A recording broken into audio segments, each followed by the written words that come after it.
I see Alistair Murray is on first. Hello, Alistair, down under in Mettung, out there at your holiday house. Michael Frank, nice to see you back on, Michael. Good afternoon to you, sir. Clayton Embley, greetings from the boat shop, pouring a keel and enjoying Sailing Illustrated. I wonder what else he's pouring. Tier de Jong in SoCal. Hello, Tier. Ed Worley also in Cal, but up here in NorCal with us. Jeff Kitson, greetings from cold and about to get colder Michigan. Ready for some down-under T-foil action tonight. Yes, indeed. As we'll all be watching, or a lot of us probably, will be watching SailGP. Alan Long, howdy y'all. Happy Friday from Lago Vista in Texas. As we get this one across the proverbial starting line. Welcome.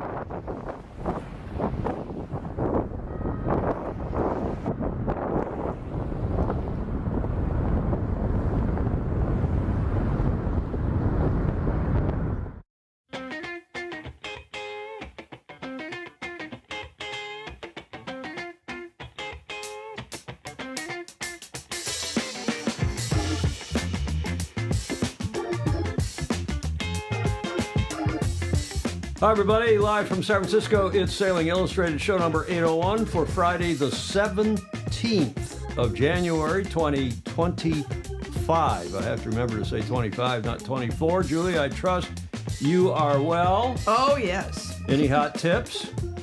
No. Okay, well, that's fair enough. We are, of course, in Studio B here at the Beach Street Yacht Club. Jon Emmett's checking in, saying good evening, afternoon, morning from freezing. It's cold. It's the Northern Hemisphere winter. It's January. Yeah. In fact, Julie, what do you think? It's they're going to move the inauguration next Tuesday. They're going to move it indoors because it's so cold in Washington, D.C. Yeah, it's supposed to be... So much for global warming. 10 degrees Fahrenheit. Cold. Well, cold-hearted orb rules the night. We'll see how many of you know that song and from what year. That's from way back in our era. Gordon Smith will remember that song. Cold-hearted orb rules I don't remember the night. that. You don't know that? No. Oh, come on. See who gets it first. Gordon Smith, good evening to you from Weird and Wonderful lot, he calls it. He's probably right. There's Claire Harrington. You know how much I hate Florida. Claire's just been on an airplane down there to join an esteemed group of New York Yacht Club members who have a gathering this time of year in Florida. In fact, one of the great things that New York does, Julia, while we're celebrating the nominees that we announced the winner, of Yes. which we announced the winner, but one of the great things that New York Yacht Club does, because they have such a global membership, they have gatherings of members, the SoCal Clan. They've done it, I think, in the PNW Pacific Northwest. They did it in Barcelona, I believe, this year. And so a European gathering. They have an annual Florida gathering where the members who are in Florida get together. And usually the Commodore or the Vice Commodore, in this case, Claire Harrington, I think, is there to speak on behalf of the club, update the members. It's a very nice tradition. And one that actually not only the New York Yacht Club does, but a number of other clubs do, including St. Francis, who have a pretty global membership. It was announced at our AGM the other night. People spread around the world. Not as big as New York's, but a nice global membership nonetheless. Ryman's checking in. Ted is from Cape Town. We talked about Jon Emmett. Chris Exley is saying hi. Larry Kennedy from the Long Island Tundra. It must be cold at Long Island as well in New York. Yes. Clay Embley says it's so cold that the politicians will put their hands in their own pockets. And Michael Frank has it. Hooray, Michael, he's got it. It was the Moody Blues, cold-hearted orb that rules the night. Oh, God, it was a great era of music and a great song. Now, for extra credit, who knows the song? I was going to say, I probably know Not the music. Doors, Steve Gruber. Say again, Julia? I know the music, but not the song. Climate change is a better term than global warming because it means more extreme weather. Colder colds, hotter hots, rainier rains, dry dries. Thank you, Jon Emmett. Moody Blues Tuesday afternoon. Clark Chapin, ding, ding, ding, ding. Well done. Indoors for the inauguration. That'll be difficult for the world's biggest crowd. We had a huge crowd at our inauguration. Didn't have such a huge crowd last time, did he? And, they're moving the parade. Did you see where they're moving the parade? No, I didn't see that. They're moving it into the Capitol Center, the arena. where I think where the Capitals hockey team plays. I think that's the name of that arena. Oh, I didn't see that. Yeah. Fozy will remind me. But yeah, they're moving it into the arena. Well, I'm glad for all the poor people to have to be in that parade. Well, yeah, it wouldn't be nice. Magnus has just given a book talk at the Royal London Yacht Club. I heard from him earlier today, and I'm sure it was another one of his spectacular talks about his fabulous well, it's not new, but he's working on another book. Good to hear. Mm-hmm. Greg Phillips checking in from the Gold Coast of Oz from Australia. And Gordon Smith saying maybe Trump is going to swing the doors of the White House during the White House dining room open and invite everyone in for a burger and a Diet Coke. I guess that button that he likes, since he's a teetotaler, he has a button on his desk he can push, and immediately a staff member, a servant, brings a Diet Coke. Diet Coke's bad for you too, isn't it? I know. It's the sweetener in it that gets to you. Well, then, yeah, the fake sweetener, the fake sugar. And now I know why I'm living to be an old age, because You never drink Diet Coke? no, because I never drink Those fake sugars? Spit what- it out. local water, Local water. with fluoride in it. Oh, well, fluoride's another issue. But, we have very good water here in San Francisco. Yes, we do. But why are we talking about all this? We've got Bannerow talking about health. He's just back from an annual physical. Sorry to be late. No issues. Whew. Whew. Thank you, Rick. I'm glad to hear that. Chris Exley is replying to Gordon Smith. Biggest, most perfect, huge inauguration. Mark Holland is saying the squirrels outside are wearing rabbit. Everybody's talking about how cold it is. It's nice here in San Francisco, where Julia, the daily high is this time of year is 60 and the nightly low is 50. It never changes much here. It gets a little warmer in the summer and a little chillier in the winter. Otherwise, no snow, nothing interesting. It's boring here in San Francisco. Until you go 10 miles away. Why are we talking about the weather? We can't do anything about it. Let's go back to what we did on Tuesday and thank everybody who nominated our Super Fozy who voted, and actually during the show. And then from these 6 esteemed, fabulous candidates, one was chosen. And of course, as you probably all know, it was Cole Brower, Sailing Illustrated's 2024 Person of the Year. It was done on the first ballot. We thought there might be multiple ballots. Yes. But we were surprised. She got more than 50% of the votes. Thanks again to Clark Chapin, who was the tabulator and I was going to say executioner, but the electioneer. Yeah, there's anybody who I'd rather trust than him. I can't. Clark the engineer. The engineer. But bravo Zulu to Claire, Cole Brower. Cole Claire. Man, oh man. Cole Brower. Good morning. Good morning. Hello. It's gotten rave reviews. Yeah, a few people were not amused. There was some gentleman wrote to you and said, "Hey, we had a young lady in Australia who sailed around the world alone. She wasn't racing. She did do a circumnavigation by herself. I don't think we've had her on the show, but we featured her on the show. Yeah. Alistair Murray has told us a lot about her, and we did talk about her. But Cole Brower did a fabulous job, and Jeff Kitson is saying it's a good choice. And hi, Fabian Haraldson, and to all the rest of you who wrote afterwards or called afterwards or pinged text and said, hey, that was a good process and a good choice. We'll do it again next year. And thanks again to all of you. I see Cole is currently sailing to Australia with another lady, Warren Chaucer, who is in Brisbane normally. And yes, that's what we believe is the case, Warren. And as soon as she gets there, we are going to ping her and get her on the show if at all possible, and I'm sure she will come on in due course. Bravo Zulu again to Cole Brower, our Person of the Year. Has anybody told her? Well, I don't know. She's out. I'm sure she's not incommunicado. I'm sure she's capable of hearing, but information and news, but we don't know if that's filtered through or not. No.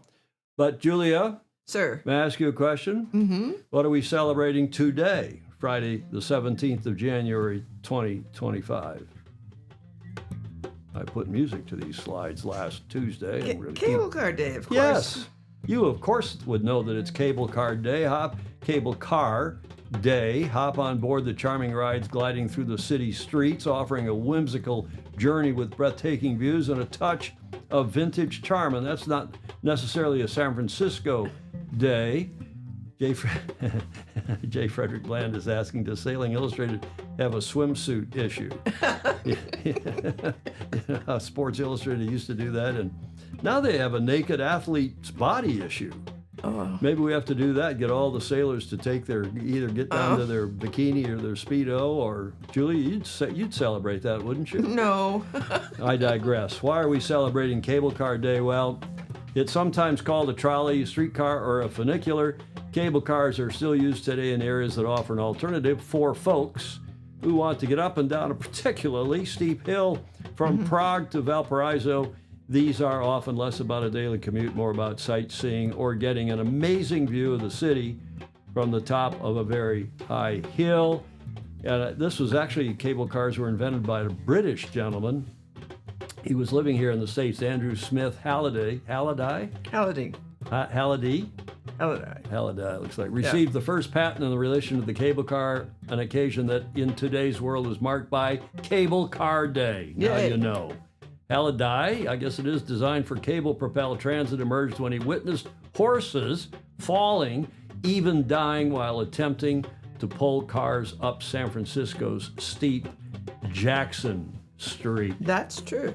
So there we go. I'm not going to go into the rest of this paragraph, but this I thought was interesting. 2 years after receiving his cable car patent, Halliday set up the world's first cable car railroad on Clay Street here in San Francisco. None of the original line still survives, no surprise, but Grip Car 8 is preserved in Mason Street's Cable Car Museum.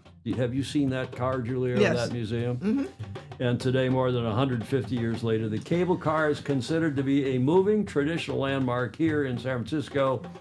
So we're here to celebrate these and the others all over the world on Cable Car Day, World Cable Car Day, in fact. And we're also celebrating, as always, who, Julia? Our fabulous Fosies. Fabulous Fosie. Is the plural of Fosie, is it Fosie or Fosies?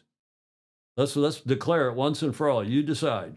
You're the grammarian. You went to Stanford. Because people write it both ways, say it both ways. Is it plural of Fosie? Is it like fish? Is it fish, the plural? Is Fosie? Well, Fosie is multiple. It is. Friends of Sailing Illustrated is already plural, so it's just That's Fosie, right? Right. Okay, have you made that as a declaration? Yes, hereby Friends declared. of Sailing Illustrated. Stingray says, I like how the San Francisco cable car drivers wear Speedos, leather ones. Oh, he's been here checking them out. Yeah, that does sometimes happen around this town. Any Europeans getting up early for the SailGP? What time is it? It's 4:30 in Auckland, which is this time of year. They're ahead, we're behind, so it's only 3 hours. 7:30 here at night, tonight, here, which plus 8 hours UTC this time of year, right? What time is it? Yeah, 8 hours difference. So that's in the middle of their night in Europe for sure, to be sure. Fosie must be plural. The singular would be Fossus, F-O-S-U.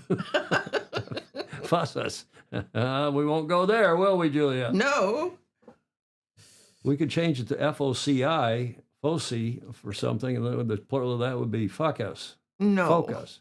Fuckus. Never mind. Focus your camera, Julia. Okay, I'm sorry. Thanks for your support, everybody. We appreciate it. This show has really not started out very well.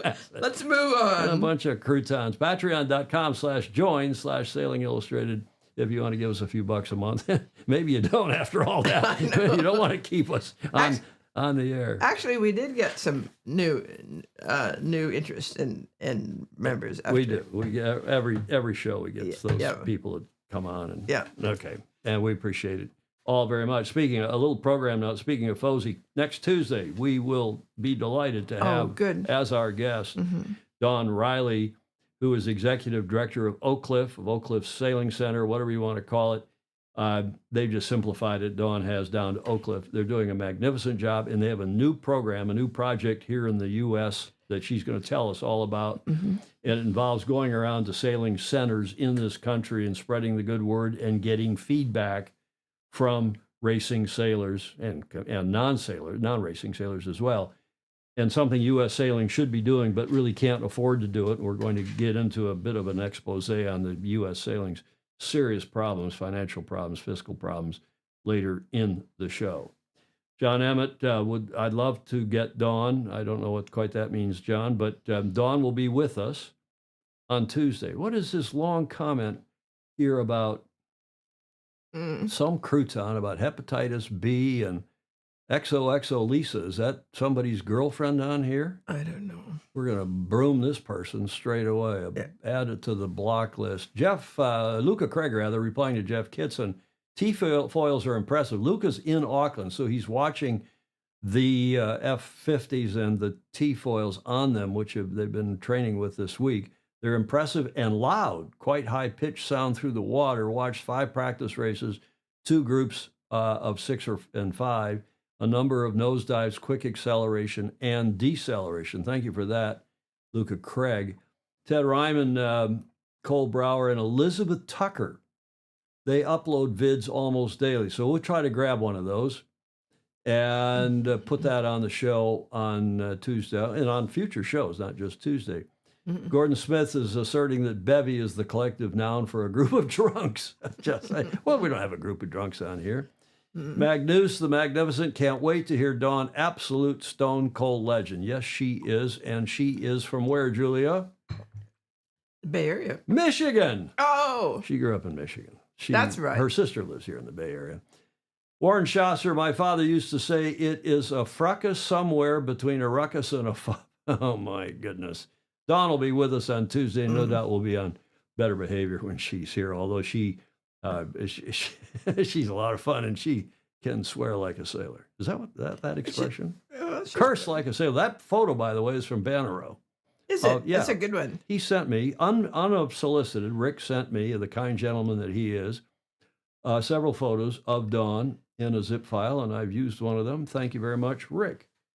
The Fozy, always contributing to this show, and it's much appreciated. We are doing 801 today on Friday the 17th. It's Saturday for those of you down under. And let's check back in with Vendée Globe because we've had 2 more finishers since we reported the winner to you on Tuesday. This is day 68 for the Vendée Globe, which started back on the 10th of November. And this was a shot I just found today of the fans lining the channel in Le Sable d'Olonne as the yachts were going out. And they are lining the channel now for every sailor that returns. And this is a shot by Mark Lloyd from Aliyah, the photo agency. And this is just excitement beyond belief. It is really impressive. It's really incredible to see how that country, France, and particularly that corner of the country, celebrates our beloved sport. Indeed. As these sailors return. So here's another shot that I think you'll like. This one is the Tuesday's finish of Charlie Delon. We reported that to you on Tuesday's show. He won. He was first to finish. And he's coming into the channel, and the crowds again lining the channel. The boats met him offshore and escorted him in to the harbor. It was just a fabulous scene by all accounts. I've seen some videos that are too long to play here. We are going to play another one, though, like we did on Tuesday, a brief one from France 24 in a moment. Here is the dockside, the pier side, champagne spray, the reception he received from a huge throng there when his yacht Massif Prévoyance arrived back in first place. There he is being awarded the trophy. He looks remarkably calm. You know, that was several comments saying, here's a guy that's just gone all the way around the planet, done a lap, as Kayard says, a lap around the planet, and it comes back and his boat looks like the day it left, which, of course, it didn't. It's, I'm sure, taken a lot of real beating, and he's taken a real beating, but look at how fresh and, you know, frisky he looks. He does. Right? Right. So here is a piece of information from our Fozy Brian Hancock writing on Sailing Anarchy.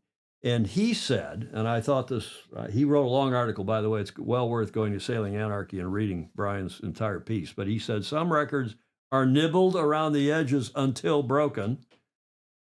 And it's nice to see somebody in Sailing Anarchy using a semicolon, Julia. Semicolon. Others are just shredded into small pieces and smashed to smithereens. setting the bar so high that one wonders if it will ever be broken. So it was in the early hours in France this morning, meaning Tuesday morning, when French sailor Charlie, it's pronounced in French, I'm told, Charlie Delon, cruised across the finish line off Les Sables d'Olonne to win the Vendée Globe. His time of 64 days, 19 hours, 22 minutes, and 49 seconds smashed a full 9+ days, nearly 10 days off the existing record, which until Tuesday was held by Armel Leclerc. I don't know how to say it, sorry, from the 2016-17 edition of the same race. That's amazing. Fozy Brian Hancock here from the northeast of our country. He's been on the show a couple times, writing for Sailing Anarchy in the last couple of days. Here's a sunrise the to video. welcome a champion home. After 64 days, 19 hours, 22 minutes, and 49 seconds, alone at sea and speeding across the globe's oceans, French skipper Charlie Delon did it. Not only did he win the Vendée Globe sailing race, but he entered the history books, beating the previous record by over 9 days. Prior to this 10th edition of the Vendée Globe, the fastest time was 74 days to cross the finish line in Les Sables d'Olonne. I'm the happiest man in the world today, for sure. When I crossed the finish line, I felt things I never felt before. Like, that's definitely the best finish line crossing of my career by far, and that was just amazing. So much emotion, and like really happy to be back in Les Sables. The victory is all the sweeter for Delon, who in the previous race 4 years ago crossed the finish line first. But he didn't win, as a competitor received compensation time for having come to the aid of another sailor. Delon lost that one by just 2 hours. For the 40-year-old, the years of training in the waters off his hometown of Concarneau in Brittany and the building and perfecting of his massive boat made all the difference this time. Yeah, these boats are just fabulous. They're amazing. They can go really fast. They're really reliable now, and you can push hard. You can push. You're the limit. The boat takes it. But Delon's win was not just thanks to pushing his boat. Surging ahead as he raced down the Atlantic Ocean, he took the lead as he rounded the Cape of Good Hope. And then a risky bet in the Indian Ocean mid-December to head straight into a violent storm rather than making a detour worked, as did complex handiwork to repair a sail over 36 hours, as well as climbing the mast to fix a technical problem. A feat of daring, courage, and luck, mixed with a keen knowledge of the seas, made this 10th edition of the Around the World race Charlie Delon's moment of glory. Courtesy of France 24, really nice video. And by the way, I like France 24's YouTube. They have a YouTube page full of reporting on all sorts of things, not just this race. Yeah. In fact, rarely on this race, but when they do, it's kind of the BBC of France, both in French and in English. Mm-hmm. And by the way, if I gave one piece of advice to Charlie Delon, I would say, your English is so good, you should do more reportage in English, because he issued most of them, if not all of them, in French during the race, and I didn't pick many up because of that, even with the subtitles. But bravo Zulu, as several of you are saying, and the French are rock stars in that country. That country is a rock star sailing country. Ryman is saying that. Tremendous support from the public. Bravo Zulu. Chris Exley is echoing. Tom Ogletree saying hi to everybody from one of my favorite towns in this country, if not the world, Savannah, Georgia. Rick Banos says that picture we ran of Dawn was from her keynote address to the young women's sailor for the U.S. Junior Women's Sailing Champs, which the emblematic of that is the Lighter Cup. And how cool for those young ladies to have Dawn come talk to them. Cool vid, monohull record, right? The L teams must be a lot faster. Yes, they are. Julie Aarons, hello, Fozy from cold Cleveland. Well, it's cold everywhere in the Northern Hemisphere, it sounds like. 100 messages already, Julie. We're not even 25 minutes into the show. Stingray confirming, yes, it was a single-headed monohull record. Here is Charlie Delon at the prize giving, and you notice this.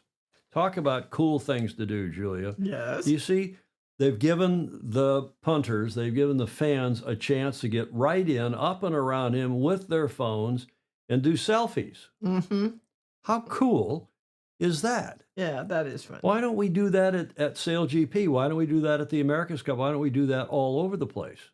Who does selfies anymore? Well, everybody does, right? Young people do, and everyone else. And the ability, I think it's just a fabulous promotional It looks good, though. PR tool. Doesn't it look good? Mm-hmm. Well, here are your top three because two others have now finished. Charlie, of course, on Tuesday, and then a couple days later, maybe a day later, Jon Richaume finished second. No surprise. He was trailing Charlie by what? 300-400 miles. What was the distance in there? He was just about a day later.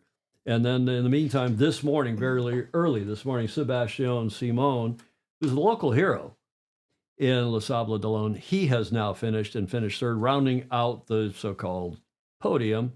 So bravo Zulu to him. Here is runner-up Jon Richaume from France when he got also a hero's greeting, and he said, it was fantastic. It was wonderful to go forward and to have fun. This is his first race. And to have fun in what I'm doing. This is what pushes me to his first Vendée Globe. This is what pushes me to continue, and the passion, of course, where am I? And the passion, of course, the passion of fine-tuning the boats. I'm reading the wrong one. Yes. It's fantastic. This is a great moment, and I was happy to have waited a little bit before the finish so that yesterday was Charlie's day and today is mine. I am not interested in collecting trophies. They always end up on a dusty shelf or in a container, so that's not what motivates me. I'm still asking myself, what does motivate? And I haven't identified it. That's interesting. Now, there's the one on the preview slide I was reading, and it says, on my preview monitor, I want to continue to progress, to go forward, and to have fun in what I'm doing. This is what pushes me to continue, and the passion, of course, the passion of fine-tuning the boats. It's not just the regatta that pleases me. It's everything that's around the team. Building the team, creating the concept of the boat, building the boat, and also trying to push to give my best to get the best results. That's the case today, and maybe another time I can do even better. That message should be given by all of us to every junior sailor, to every sailor in the world. Yes, it's a beautiful comment. Yeah. Beautiful thought, isn't it? Yeah. It's a beautiful thing, Julia. It sounds like Dennis Conner. How many of us have heard Dennis Conner say the commitment to the commitment and similar things, and other top-notch sailors from around the world? Okay, here's third place. This is local hero, as I said, Sebastian Simon, who finished third, finished early this morning. In his quote, which I like, again, I'm grabbing stuff, parsing through all these long articles and interviews to try to get what for you will be, I hope and think, is the most interesting. Of course, he says, records are made to be broken, boats are constantly improving, and in 4 years, they will be even faster. With an Atlantic descent like Armel Leclerc, we could have finished in 58 days if they'd all had that same descent. That they had a pretty slow move. It was a pretty slow early part of the race down to the Cape of Good Hope, as most of you will remember. Mm-hmm. However, going fast does not make the race any easier. Maintaining such speeds is mentally and physically demanding. At 30 knots, the boat hits hard, and you have to stay, there's your word, Julia, focused. Charlie Delon managed that brilliantly. Got to stay focused. Great stuff. Now look at this shot. Oh, yes. For Charlotte, for Charlie Delon at the prize giving. And what a magnificent turnout. Yes. And from tip and shaft, that sail racing, and I would say yacht racing, others of you would agree and say sail racing, that terrific sail racing newsletter that comes out every Friday. This came out this morning, and it's, I think, superb analysis of what has gone on. Here's a few paragraphs from a very long article. What you need to remember about the Vendée Globe podium, these top three sailors. With the arrival this morning of the third place Sebastian Simon, the podium in the Vendée Globe is complete, with Charlie having won on Tuesday just under a day ahead of Jon Richaume. This is an opportunity for Tip and Shaft, the aforementioned newsletter. Comes out free on Fridays. Subscribe to it. Go find it and subscribe. It's free. Present in Les Sables d'Olonne to draw some initial conclusions from a record race, 64 days, 19 hours, 22 minutes and change, in the company of a number of experts we met there. First over the line 4 years ago, but beaten by Yannick Bestaven, Charlie Delon has therefore managed to take the honors of the line and victory, the goal he and his team had set themselves when they set off on this cycle. Hence the palpable emotion at the moment of lifting the trophy on the Village stage and the right to let loose some 10 hours later on the dance floor. Quote, Yes. It's the first time I've had the impression that he's let himself go a bit, even though he's a modest person who keeps everything to himself, unquote, noted Maxime Sorel at the end of a press conference during which the man from Le Havre gave himself away like he rarely does.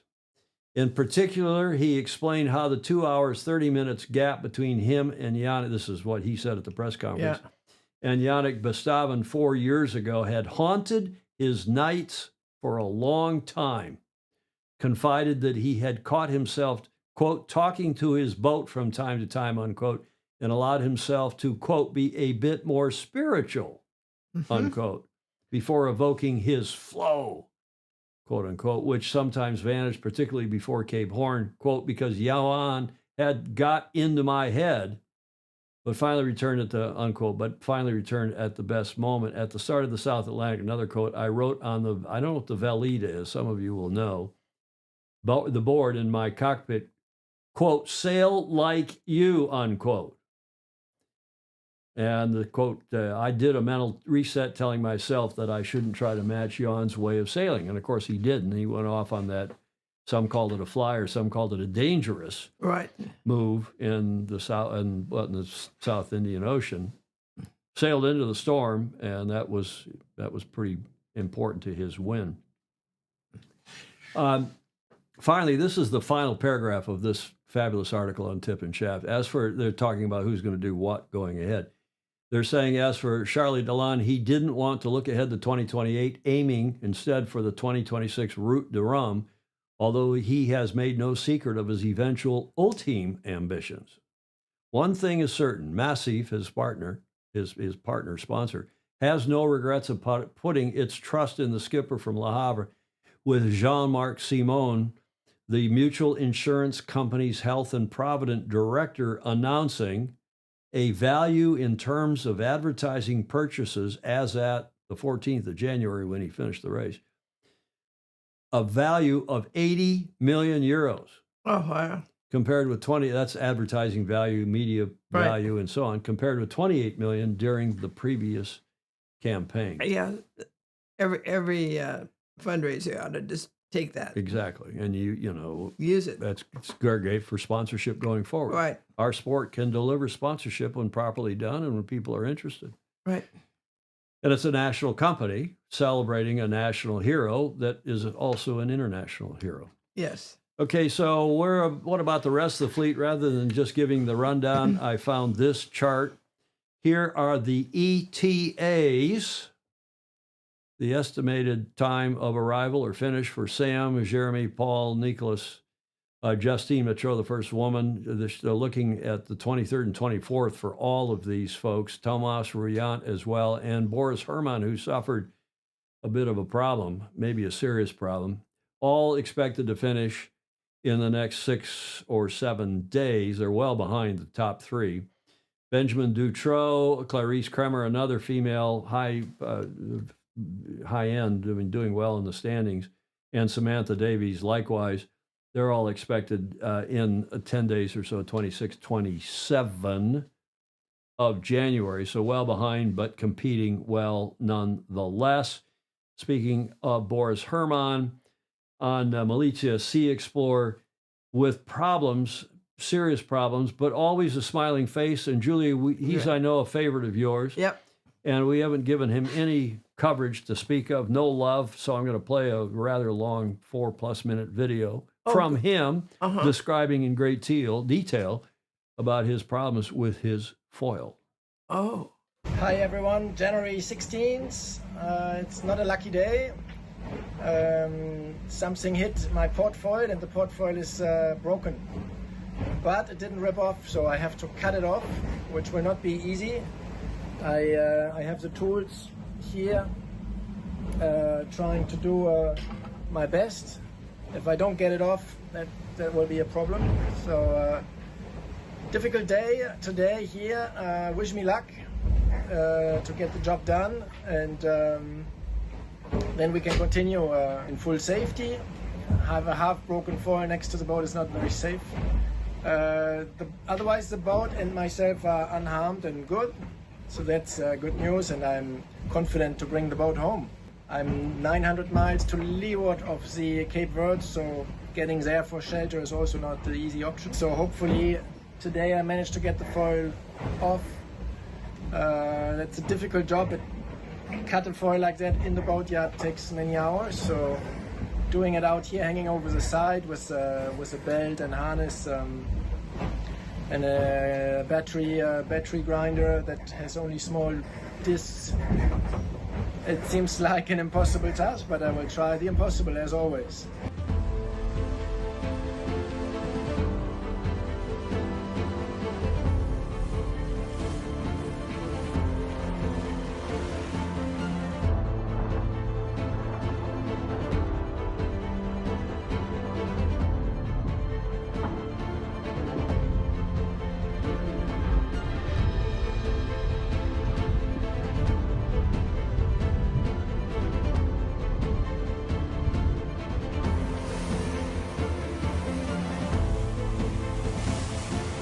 Ça c'était un sacré boulot encore.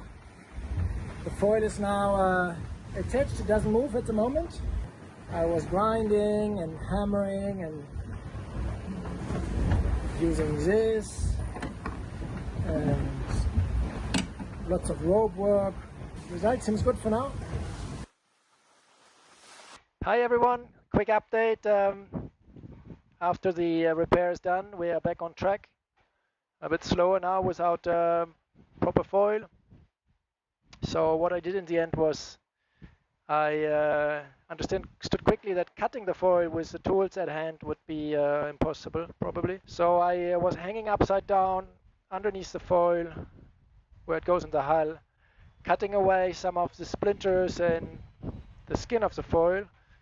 Then I managed to wind it 80% into the boat, so less foil sticking out into the ocean. And then I put some ropes over the top of the tip to pull forward and aft strong to avoid the motion. Sounds easy to do, but took me 3 hours. Lots of tools involved, the grinder, the climbing gear, lots of purchases, cleats, clamps, hammers, as always, lots of those things. And luckily today I have the right head, no problemo. So we are continuing the race. We will be asymmetric performance, slower on starboard tack. I would estimate, depends on the wind strength. At this light winds at the moment, probably 3 knots slower. But at stronger winds, it can be a much higher difference. So so far so good. Let's see if this holds, and wish you all a nice evening. Thank you. Bye bye. What a polite gentleman. Indeed. Like the proper German gentleman that he is, sailing for the Yacht Club de Monaco. Yes. Huh? Yes. I'm glad we checked in with him. And I mean, the guy just is cheerful. He's upbeat. He's done presumably an epic job of getting himself repaired. As Yes. Commodore Adkins said, I thought he had it secured. Well, yes, so there you go. He does have it secured. Fritz Mueller commenting that long epic events like Vendée Globe and Tour de France, the cycling race, of course, are excellent venues for advertising exposure and which command an international audience. The other thing that is excellent, Julie, as you well know, are events that happen year after year or every 2 years or every 4 years, whatever, Right. with regularity Right. in the same venue with the same rules, like all of the Grand Slam tennis matches. We're watching Right. the Australian Open right now. Yeah. We know what the weather's usually like, although it's been a bit cooler the last couple of days. We know to expect it in January, and we know how it flows and works. Right. Same thing for Congressional Cup, same thing for Governor's Cup, Right. same thing for the Fastnet race. They have a record number of entries. I was on with Yeah. Mr. Dr. Andrew McIrvin, who, of course, is a big deal in the RORC and a Right. keen yachting sailor racer himself and Secretary General of the IMA. and he was almost narrating the entries as they were coming in the other day for the Fastnet race this summer, and they came in a record time. The thing was over. I don't know. There's just a huge number of entries. That's amazing. Which is great for our sport. I mean, our sport Yes. must be doing good things, right? Right. It must be. Maybe it's, I won't say it's because of the Trump boom, but there Can't seems say to be more optimism in this country across the board. I'm not sure that's affecting races off in other countries, but certainly we're hoping there'll be a boon here in the U.S. for all things, the economy and for the sport and all of us going forward with a new administration and new policies and a new outlook on life. Yes. And shall I say any more, Julia? Do you care to add to that? Nope. Okay. You're staying non-political. Good for you. Speaking of saying non-political but saying important things, Jon Emmett has the Coaching Corner, his twice weekly report. The guy is prolific, and we appreciate it very much. Here is Jon with today's report. Hi, Tom, Julia, and all the Fozy. Welcome to Jon Emmett's Coaching Corner. And if you haven't done so already, give us a like, give us a share, and drop us a comment, because it all helps the reach so we can try and spread the good word about sailing and actually get that lively debate, which is one of the things I most enjoy about the show. And today's topic is media, because people who are really enthusiastic about the sport will always follow it, however much they have to trill through the internet. And, you know, back in the good old days, or bad old days, depending how you look at it, you know, I remember just waiting for yachts and yachting to hit my doormat. I think it was once every 2 weeks. Bi-monthly is always an ambiguous term to me. And, you know, you'll be pouring through that to see the very latest results. And, you know, now it's a click of a button to get that stuff. And actually, nearly every morning I wake up and there's going to be new results there, especially when we have this time of year a lot of big competitions on the other side of the world in Australia, New Zealand, and so forth. So sailing can very definitely be a 12-month-a-year sport if that's what you want. And probably that's why it's so easy for sailors to end up getting burnt out, because it is now perfectly possible to do too much. When you're young and you're doing your first circuit, you know, maybe that's not so likely. But, you know, when people are veterans of campaigning, that home time, etc., is very important. But media and social media is now very much a part of being an athlete, much like back in the day, if you worked in a restaurant, you would probably just show the menu, say what's the special of the day, maybe recommend some wine. Now, I guess most people want to have a photo so they can remember who did the big dinner years from now. That's a very nice thing. But media is absolutely a part of promoting our sport, and we want it to be as easy as possible to find the information. We want everything to come out as soon as possible after the event. We also want it to be relevant in years to come. So recently, ILCA UK changed the name of their events from qualifiers, because obviously you need to qualify to do the international events, to national opens, just to re-emphasise the fact these events are open, not for just the sailors trying to qualify for international events. And if as a result of that they can get just one or two more sailors who come and attend, then it's been really worthwhile.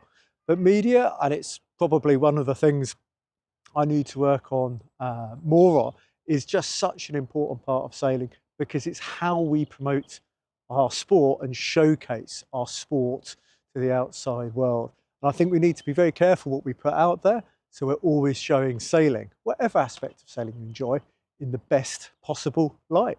So quite a few more coaching corners to go this year. Very interested if there's any particular topics people would like to cover, and I'll see you later on the show. Lovely.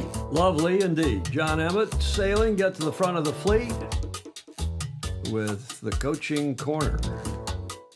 And, you know, he coaches us Yes. on health matters. He talks about media. He's coaching the entire sport. Bravo, Zulu. Jon, thank you again. you know, it's interesting. The comments sort of stopped during videos, especially John's, and now they're coming back in full force. Thanks, John. Another cool report, Ryman is saying. And I'm not going to reread all these, but a back and forth about shop class and what impact having woodworking and so on in school had on our beloved sport back when you were building boats in your garage or in your basement. Mm-hmm. Gordon Smith saying the medium is the massage. Do you remember that book, Julia? Coined by the Canadian communication theorist Marshall McLuhan. He was from Toronto. And the name of, where I just lost it, the name of the first chapter in his Understanding Media, The Extensions of Man, published in 1964. Mm-hmm. Indeed. Well, that's how we do this. And I wake up in the morning not to read the blogs or not to look at YouTube videos. I wake up to look, Julia, to see if I'm alive still. check the check if I still have a pulse or not. Yeah. But I wake up to FOSI input, the DMs, direct messages, texts from the FOSI all over the world. And here, have you heard about this? Do you know about that? And you know, half the time, the FOSI you all have sent stuff in that I've heard about or know about, but it's okay. I'm happy to get 5 copies of the same thing. Right. Even if it's something I've already known about, because who knows? You never know. And this is a FOSI, Friends of Sailing Illustrated, driven show for which we are all most appreciative. Okay, our new high-speed T-foils debut at this week's SailGP. That's coming up. But first, our sad news about U.S. sailing. This gives me no joy in reporting this, no schadenfreude. I only report it because I hope it will have some positive effect on our beloved sport in this country and on our national governing body, for whom I worked as an employee, first as a volunteer in my teens when I was on the board as the first youth delegate. I think they called it a youth board member. They're trying to involve younger people. I think I was 18 or 19 years old. Then as a staff member for 6 years in the early 80s, and then as a committee chair and board member and delegation to the World Sailing Leader and judge and umpire and so on. So I feel very close to and warm about this organization and all the national governing bodies, whether it's Australian Sailing, which Alistair Murray, our FOSI, has just retired from as president, or the Royal Yachting Association, or the Canadian Sailing, or any of these other governing bodies, all of which we cannot do without. And when our governing body is doing a good job, our sport improves. And when they aren't, and particularly when they're having a fiscal problem, it's sad. It's a sad day here, and more and worse for our sport. And I was brought in on the staff. I was a volunteer on the board and got a call from the then president, said, hey, fly over here to Chicago, a guy called Dick Latham. Some of you on here would have known him or remembered him. And he said, come on over, I want to talk to you. And I put my little blue blazer on and went over to Chicago and stayed at his home. And he and his wife took me to a jazz club, and in the first or second intermission said, hey, we want you to come to work for us. Can you move to Newport, Rhode Island? Tomorrow afternoon. Almost, not quite. I said, well, I have to go home and talk to I was working for my dad in the family business, and talk to my wife, who was getting her master's degree in nursing. I said, I have to go check all this out. And long story short, I did. And I worked there for 5, and it was at the depths of a huge financial problem. It was, I won't bore you with all that, but it was a big problem. And so I've been through it myself personally. So what I'm about to tell you gives me no pleasure, no schadenfreude in all this. I am really sad to report. So that's too long of saying that. But here is how this all started. When a year ago today, U.S. Sailing sued America One Racing, Kayard et al., and it was a year ago today, 17th of January. U.S. Sailing seeks financial damage. This is their headline in their press release. Seeks financial damages from those found to have harmed athletes. And they issued a press release, widely picked up. We covered it on this show, and their opening paragraph was, U.S. Sailing, the sport's national governing body and the organization responsible for U.S. Olympic sailing team, in its continued commitment to its athletes, has acted in response to recently completed independent review by the United States Olympic and Paralympic Committee, USOPC, And Julia, I don't know who wrote this sentence, but it's not a simple declarative sentence. And filed a lawsuit against America One and 3 of its principals and employees for actions that have harmed, comma, and continue to harm, comma, athletes, comma, the U.S. sailing team, comma, and U.S. sailing. Quite a sentence. So you had, he doth protest, or she, whoever wrote this, doth protest too much, was all of our reaction when we first saw this, and we were flabbergasted Yes. that the NGB was suing anybody, let alone their number one contributor to our beloved sport and organization, at least in this country, 12 months ago today. And the press release went on to say, regrettably, the defendants in the lawsuit have harmed our athletes, team and organization, and U.S. Sailing as the national governing body, and is compelled to respond, and take all reasonable and appropriate steps to redress that harm, obtain the monetary remedies for the benefit of our athletes and their continued competitive endeavors, and enable the U.S. sailing team to best move forward. With their money. There's another great sentence, right? So, long story short, J. Frederick Bland has hit the nail, as the smart guy that he is, Boomer Bland, saying chilling effect on donations, I bet. And bottom line, you are absolutely correct, J. Frederick Bland. This was America. That's just 2 paragraphs from a long, stupid press release.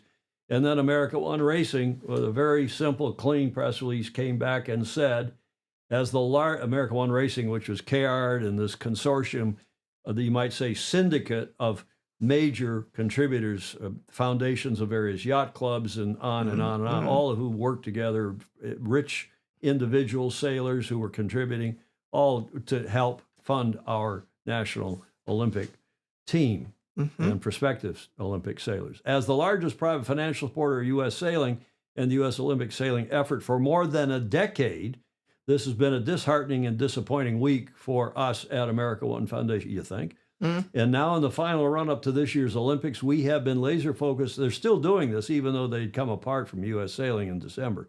KR had quit and so on, or been forced out. Laser focused on providing support for our American sailors. U.S. sailing should be doing the same. Unfortunately, instead of putting their efforts into what matters most, our Olympic athletes, U.S. sailing is pursuing a meritless lawsuit against America One. Despite the unprecedented levels, over $6 million, of assistance America One has provided to U.S. sailing and our sailor athletes over the past 15 years, USSA is actively defaming our reputation. And I skipped through to another key paragraph and only one other.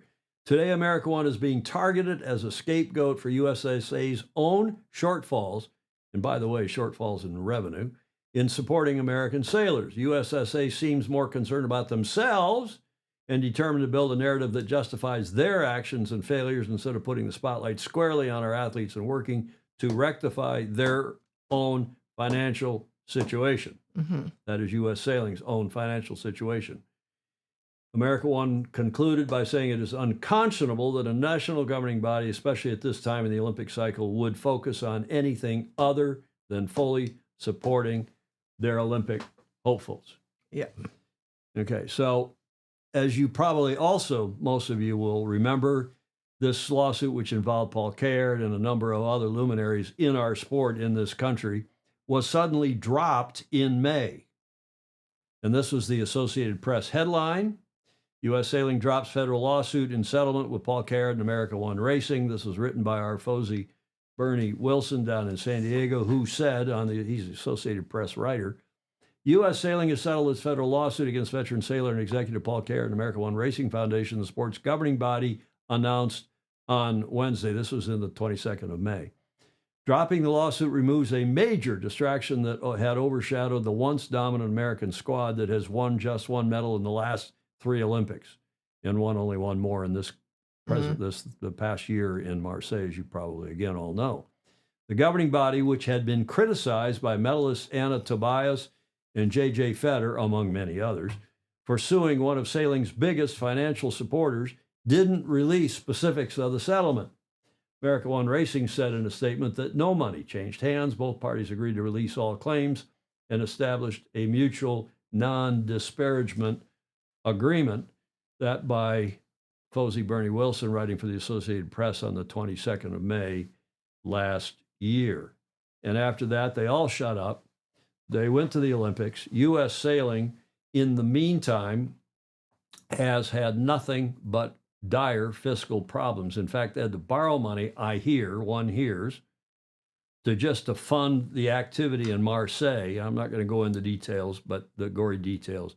But they've been on a really tight shoestring budget ever since, because I think what they were hoping to do with that lawsuit was, as you could read between the lines, read the tea leaves here, they were trying to get America One Racing to do a settlement after they sued them and then give them money, U.S. Sailing, which would at least help with their short-term financial problems. Because after they sued America One Racing, we talked about this on the show, people did what, Julia? They voted with their feet. Yep, left. They left the organization in droves, personal, individual members, organization members. So not only were they already in fiscal strife, financial dire straits, but now it was compounded by the loss of membership revenue. That's why they finally realized they better drop the lawsuit. And try to get through the Olympics in one piece. Well, that's the black and white of it so far, and I'm going to tell you the red of it. So the lawsuit was withdrawn. Then what happened? Well, U.S. Sailing since then has been literally financially upside down. Senior key staff members left in September. It was announced after the Olympics that the non-sailing CEO, who was I'm sure had a heart of gold, but was a Maximal crouton, he was pushed out, and he left at the end of the year, and on and on and on. So today, no surprise, U.S. Sailing is and continues to be in deep doo-doo, in deep trouble. Here is the aforementioned non-sailing CEO, Alan Ostfield, who was pushed out after the Olympics. Why he even stayed through the Olympics, other than to go have his 5-ring fever. I was going to say. And his trip to Marseille, Julia, just astonished. They should have kicked him out a long time ago. Well, he's not the only one who backed that lawsuit, that idiotic lawsuit against America One Racing. The other one is the new president, who was then a vice president, and his name is Henry Brower. And I'm sure Henry as well has a heart of gold. He's from the Northeast. I haven't seen him in years. We raced against each other as kids, a good sailor. And he is now, as of October, I believe, he is the new USSA president, as I believe that took place, that election in October. This organization has gone to hell in a handbasket since it is no longer run by the clubs, the classes, the yacht racing associations, the regional and local sailing organizations. It's a self-sustaining, they elect themselves, they run it themselves, they hire a CEO, and they're all looking, I won't show you my belly button, but they're all looking inward and at their own belly buttons at these board meetings. So that's, you think I'm just blowing smoke here. I'm going to show you now their Form 990, which all nonprofit organizations have to submit to our Internal Revenue Service here in this country. Their 990 for the year 2023, not the year 2024 yet. This is 2023. Bottom line, long story short, in the prior year, they had contributions of $8 million. This was in 2022, that's the prior year column. And in the current year, they had contributions and grants of $2.8 million. It's down almost more than $5 million. Bottom line, in the prior year, they made, this is in 2022, they had a surplus of revenue over expenses of $704,000. And in 2023, they lost nearly $3 million, $2.8 million. And a small organization, that's real money. And again, I can tell you because I've been involved not only in similar organizations, but in this organization all my life. And Jon Emmett is saying, eek, what happens if they go bankrupt? Yeah, well, wait, there's more, quite a bit more. Now, here is their assets and liabilities, their balance sheet at the beginning of 2023. Again, these are 2023 numbers because we don't have their 2024 990 until May. Beginning of the current year, they started with 11 million. They had liabilities of 7 million, and the net was 4.8 million. That was at the beginning of the year. The changes, the accountants would say, the changes to assets and liabilities. At the end of the year, again, they started out with 11 million at the beginning of the year. So at the end of the year, they had 11 million, a little less than that because they had 11 million. They had total liabilities at the end of 2023 of 9 million, almost 200,000, and net assets had decreased to under 2 million. This is assets now, fund balances and everything. Now, one of the reasons was they were paying that non-sailing CEO, Alan Ostfield, Mm-hmm.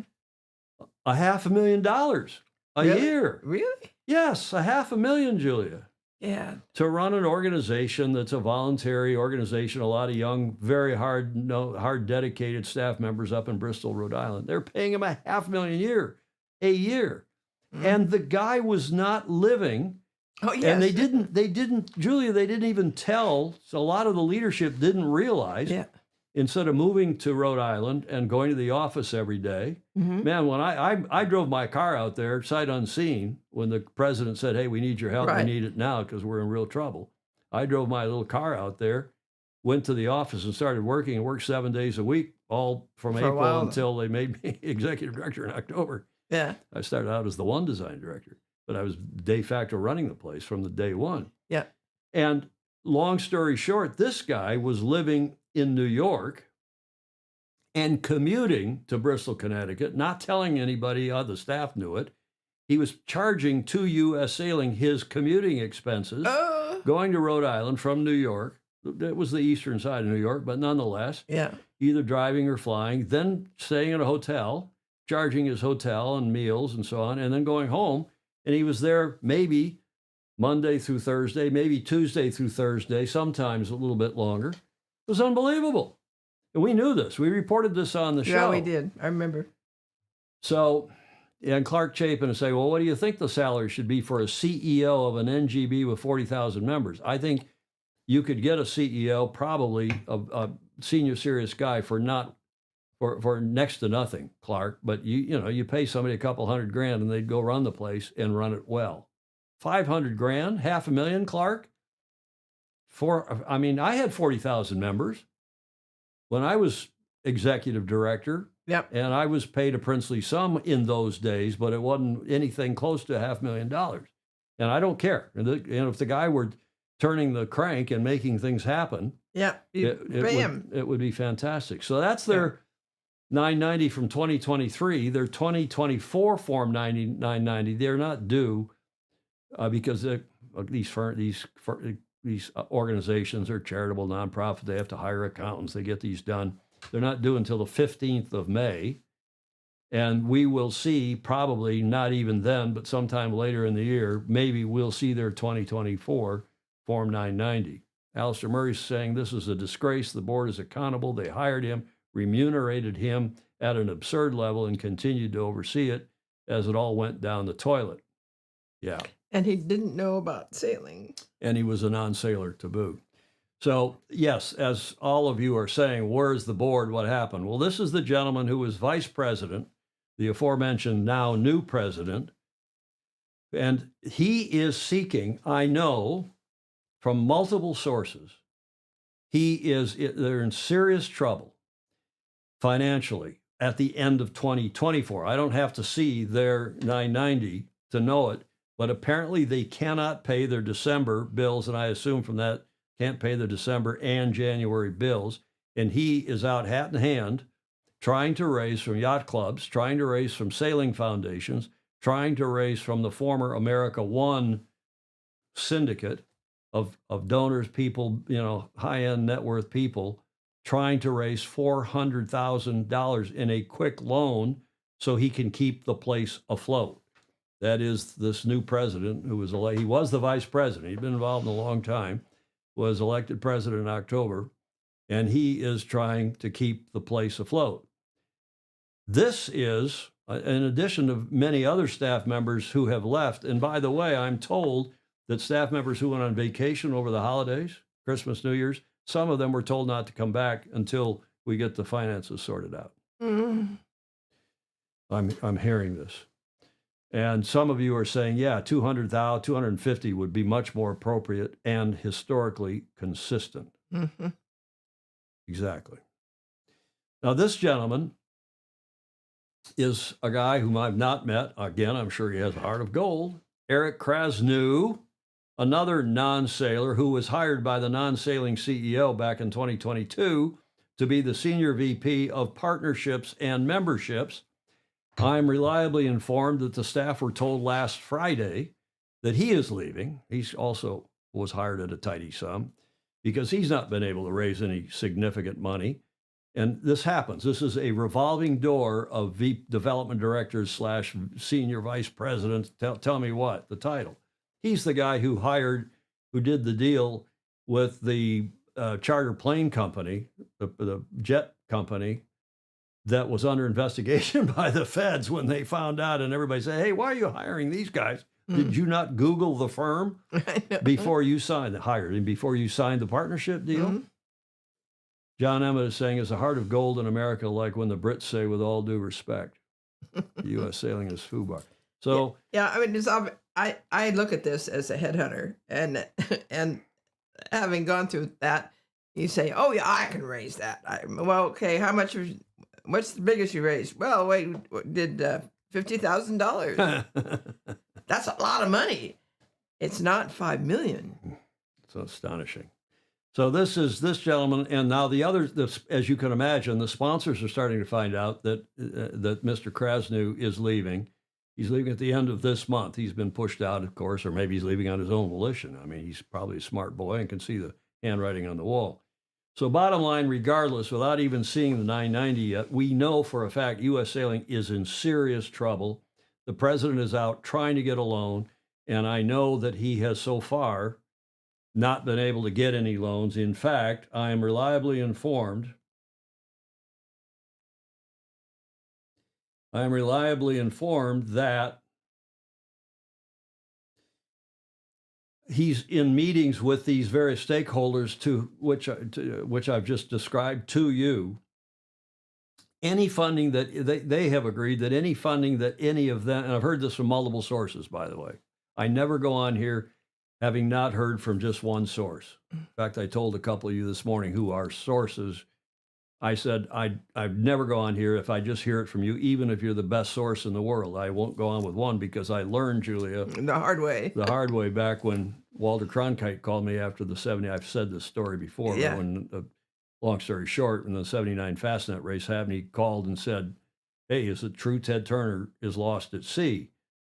And he had heard from Barbara Lloyd. I didn't know this, but he's not divulging his sources from the New York Times.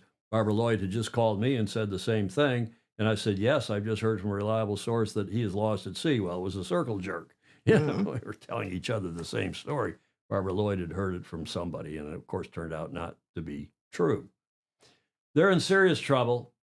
The president's out trying to get funding for U.S. sailing. He's not going to get it unless there's somebody we don't know about who comes out of the woodwork.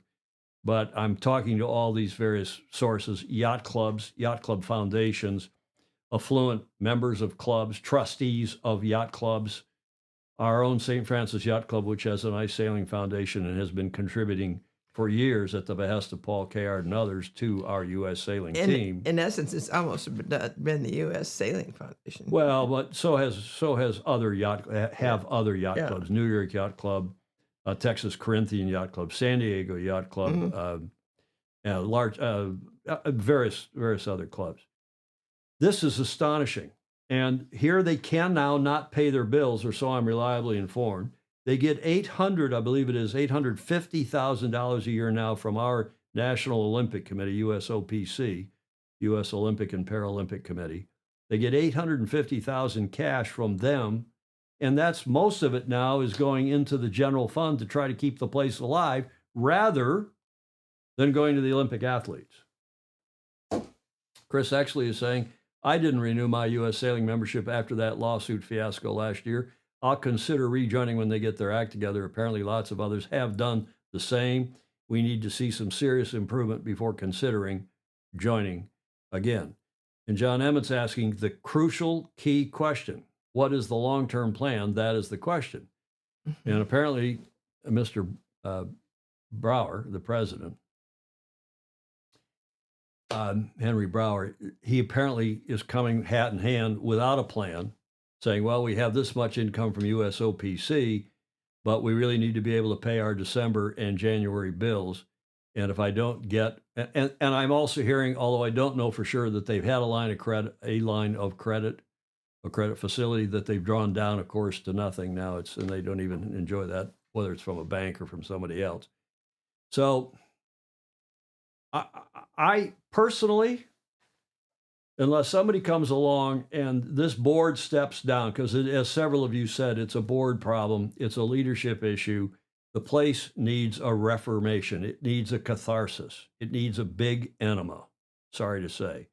And until the major yacht clubs and the major class associations go back in and take control, meaning they elect the leadership, the leadership is not self-elected, until the major yacht clubs, class associations, local sailing organizations, community sailing organizations, representing the sailors as a body, go back in and take back the control of the organization, which has slowly eroded now over the now many years.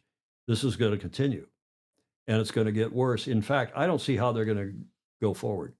I think they just ought to be allowed to slowly twist in the wind, go broke, and then form a new national governing body. It's as simple as that. Call it the United States Yacht Racing Union. Call it what you want. Call it Sail Racing Federation of the United States. I don't know. Comments. Steve Groover is biting my tongue so hard. Rick Banner, oddly having not been a member of U.S. Sailing for 5 to 6 years, but felt I needed to rejoin just to see what they were saying, doing. And in the last year, it has been underwhelming to be very charitable. Peter Henderson. I don't know Peter Henderson, but welcome. Good 12 knots at the bridge at the moment. True east 090 and stable. Going to be a good day. Okay. Well, I don't want to, Clark Chapin, I don't think that you understand the extent to which the USOPC has imposed the current board structure. Clark, I understand fully well in part because you have told me what that structure is. What is the U.S. Olympic and Paralympic Committee? That's para. I missed para. They've added that. It used to be USOC. It's now USOPC. But Clark, I understand full well, and you're right. Our National Olympic Committee have imposed all sorts of things on all of the NGBs, which has made it more difficult to operate than it was in the past. But that is no excuse. Other NGBs move on, carry on, do just fine under whatever USOPC conditions have been onerously or otherwise imposed. Okay, enough. As a Brit, Graham Sweeney's saying, I cannot believe how the U.S. sailing is holding itself by the collar and kicking itself in the arse, as you Brits would say. Again, gives me no pleasure. I think they should just let the place go bust. I'm sorry to the staff, especially, who've been hardworking. I'm sorry to our Olympic sailors. But remember, the Olympics is only a very small part of what goes on in our sport in this country or any other country. It involves a couple dozen sailors, okay, maybe 100 sailors. Worse yet, we've got the Olympics in this country in 3 years' time. Mm-hmm. Think about that. And where's the leadership? They're out trying to raise money to pay their bills in December and January. And we should be leading the way to having a terrific sailing Olympics in SoCal. With perfect situation. With a perfect condition, like we did again in '84. And that was one of the important functions that we, U.S. Yacht Racing Union, the predecessor to U.S. Sailing in name, what we did, and we did in spades. We not only had a terrific event, we also won a medal in every class. Clark Chapin, there is no excuse. Even if other NGBs have way worse governance problems, that is no excuse. We are U.S. Sailing. We're a bunch of smart sailors with resources, and we have pissed those resources away. We've pissed off members, and we have made a disaster out of our governance here of our sport, our beloved sport in this country. Okay, enough. Let's go on to more fun things, more interesting things, as Sailing Illustrated will now, Julia, carry on. Do you have anything to add to all that? Oh, I have a lot to add on to that, but I better not get started on it. Of re-establishing. Fritz Mueller says you should, Tom, retake the helm. No, I shouldn't. I'm too old. It needs young, smart people. It needs a new organization. This is not, it needs a new structure, a new organization. The sailors, meaning the clubs, classes, local sailing organizations, the community said, need to retake control of the organization. In fact, a lot of the stuff U.S. Sailing has, just like the federal government in this country, just like the EU, they've tried to take everything into Washington, D.C. They keep trying to take everything into Brussels in Europe, into Canberra in Australia. We've seen it. Into Ottawa in Canada, we see it.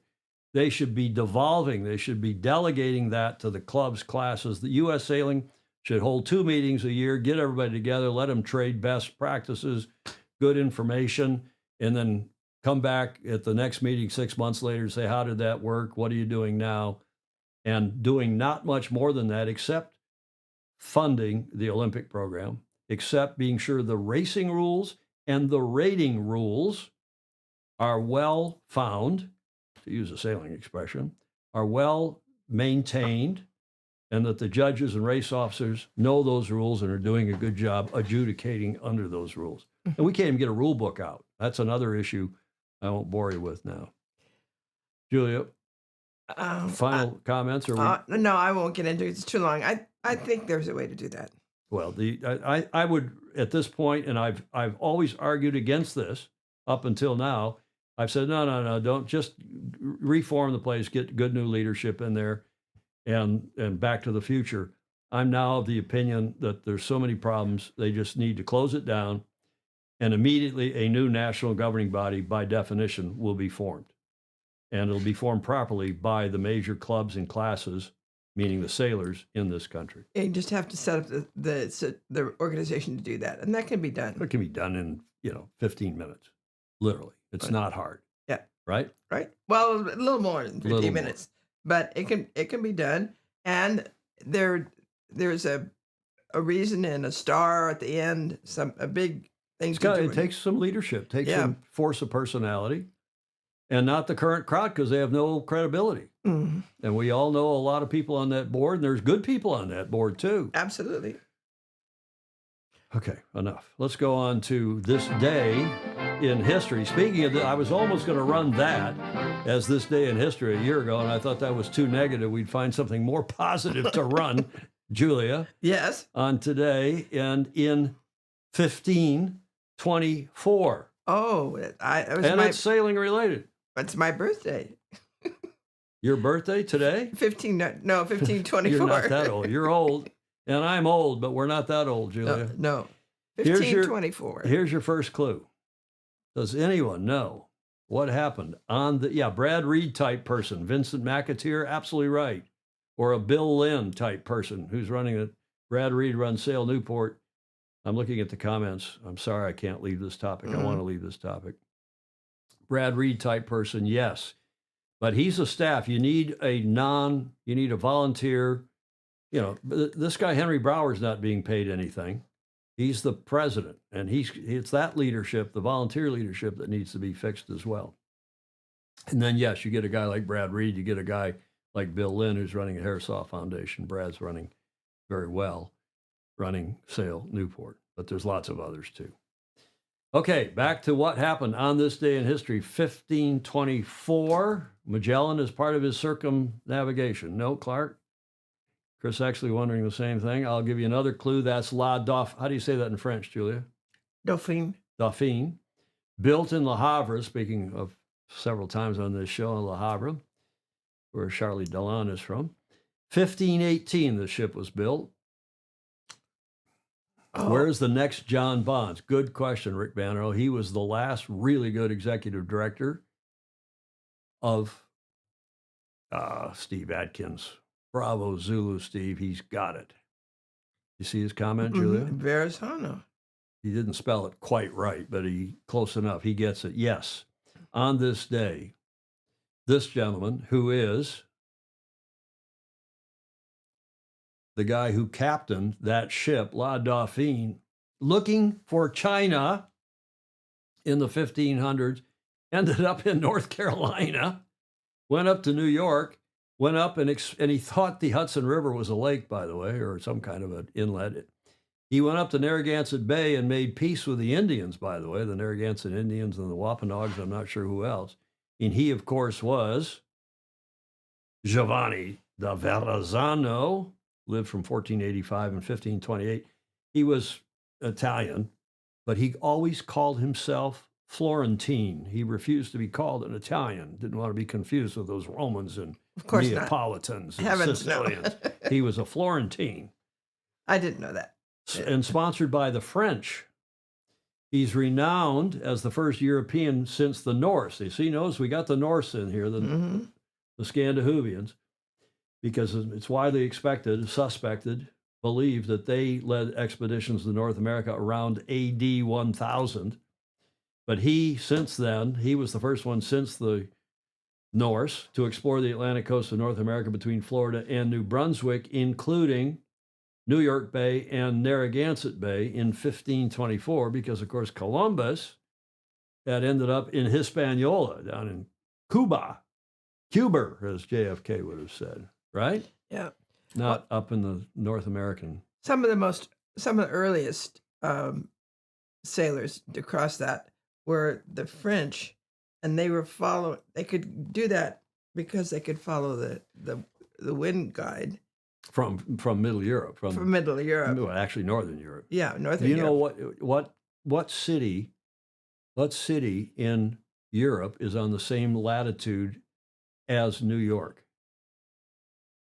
What city in Europe, major capital city Yeah, in yeah. I've forgotten what that is. is on the same latitude as New York? I You want think to it's London, right? Or you think it's Hamburg, Germany, or or Spain. it's Madrid? Yeah, Exactly right. It's Madrid. And, London and Hamburg, Germany, which are on the same latitude, people don't realize Hamburg's east of London. Yeah. They're on the same latitude as Hudson Bay yes. in Canada. How are they so warm? Well, it's the Gulf Stream flowing up there and keeping Yeah. everybody. Yeah, John Spangos has got it. Madrid, Chris Exley's got it. Okay, so this guy was a cool guy, Giovanni di Verrazzano, and on this day he set out aboard La Dauphine. Is it Dauphine? Dauphina? How do you say No, it? dolphin. Dauphine, which means what? The prince? What does that mean? The dolphin. The Dauphin, Dolphin. which was the prince or the king or Yeah. something, right? Yeah. To find a passage to China, and he finds North America instead this day in history, 17th of January, 1524. Now, Julia, for extra credit, what's the name of that bridge? Verrazano Bridge. The Verrazano Narrows Bridge in New York City. Well done. And where is that bridge? In New York. What does it connect? Oh, we got to know these things. I don't know. It connects Brooklyn with Staten Island. Okay. There's the map. Did he take any good photos of the Statue of Liberty? Well, you can see that he was there in lower New York Harbor, well, that bridge now, but he was there where the America's Cup, not too many years, 300 years after that, was raced in lower New York Harbor. Same as Columbus, Alan Long is saying. Well, not quite sure. Columbus was down further south. He never made it up to the northern part of North America. He made it to Central America. Now, for extra credit,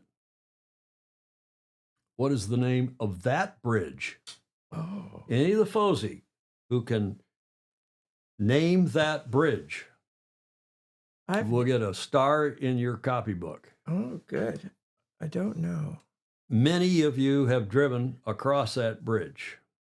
Many of you. And I have driven across that bridge many, many times. I haven't. And that's the new bridge, not the old one. I haven't. Gordon Smith says he's woken up often thinking he was somewhere else. That is Tappan Zee. No, good idea, though, Ted Ryman. It's a Verrazano bridge. It's named after Verrazano. Another bridge named after Verrazano. Still bumped. Oh, the old Tappan Zee Bridge, Bridget Foster Lovett. No. Elm Street. No, it's not in Michigan. Josh Toso, who's living there in Mark Holland's got it. That is the Jamestown Verrazano Bridge. And I, having lived in Newport all those years, have to admit, the locals all call it the Jamestown Bridge. Yeah. Because as you'll see in the map here, it connects Connecticut Island. It's the bridge not from Newport over to Connecticut Island, but it's the bridge from Connecticut Island over to the mainland, to North Kingston. I never knew that. Martha Parker. Hey, Martha Parker's on here. Hello, Martha. Happy New Year to you all. The Verrazano Bridge from Saunderstown to Jamestown. Well done. Or from North Kingston to Saunderstown, which is at the foot of that bridge. Well done. And I had no idea, as I said, having lived in Newport all those years and visited many, many times, gone over that bridge, had no idea that it had Verrazano in its name. I just thought it was the Jamestown Bridge.